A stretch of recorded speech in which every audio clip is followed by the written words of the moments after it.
Okay.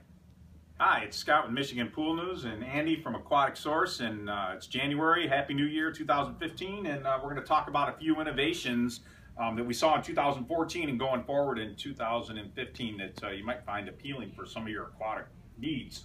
Andy, which one you got there? The broken deck anchors. The top of them will break off, and to do the repair, typically you drill this out, rebond a new anchor, pour the concrete back in. Sounds expensive.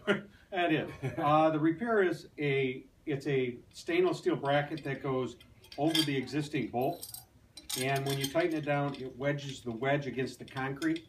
So instead of replacing it, you're putting on an adapter plate basically, and this will go underneath the escutcheon. So Excellent. It'll tighten right back up like the original anchor. Cool, cool. One of the ones that I kind of liked is Taylor. Everybody knows their Taylor test kit. They offer a bunch of different ones, but they call it a gift of time, and I love the name of it. And it's for checking calcium hardness instead of 20 drops. I think as long as you order the 2 ounce, you can order this pipette, which I always found the word kind of funny, but and you can do it with just 1 drop for doing your calcium test, which speeds you up a little bit. So. Next thing we've got is the old light that keeps falling out of the pool wall. As it falls out, you keep putting the screw back in, it's stripped out. The original replacement was using a light wedge. Put it through the hole, and as you tighten it up, it comes up the body of the light. Well, something else that's come out from that now is a stainless steel one. Does the same thing. The plastic one you can over tighten it. Looks stronger. And break the center out. This right here is stronger. It'll stand longer. If those don't work, you have a Aladdin ring. Take the light apart. This will mount to the pool structure at the niche, and then now you have a new mounting hole and a new clip on the bottom. That's always a pain because you always had to take the light out, take it apart, slide it through the ring, jump back in the pool. Those are a pain to install, but they do work really well.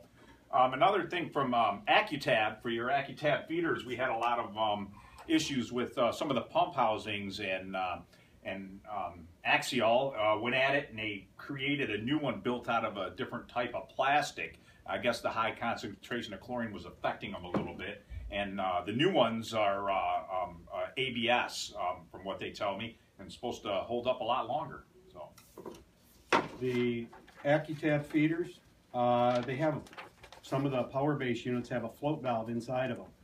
The problem was the rubber seats on them were swelling up, sticking, and sometimes you get a little bit of overflowing.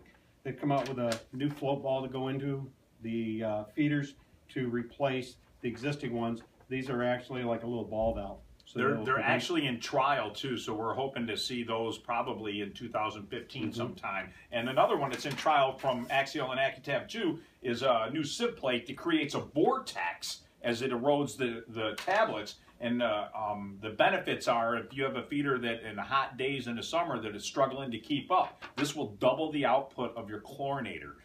So in areas where you want to cut back on cyanurics because they don't, they get up there a little bit high and people don't always feel that they're comfortable with all the cyanuric acid, you can take your AccuTab feeder and boost up the chlorine by putting this new vortex sieve plate in there. So, well, thanks, Andy. I think 2015 is going to be a good year. Yep. Yeah, so pools, hopefully we get some nice warm weather, and thanks for viewing Michigan Pool News.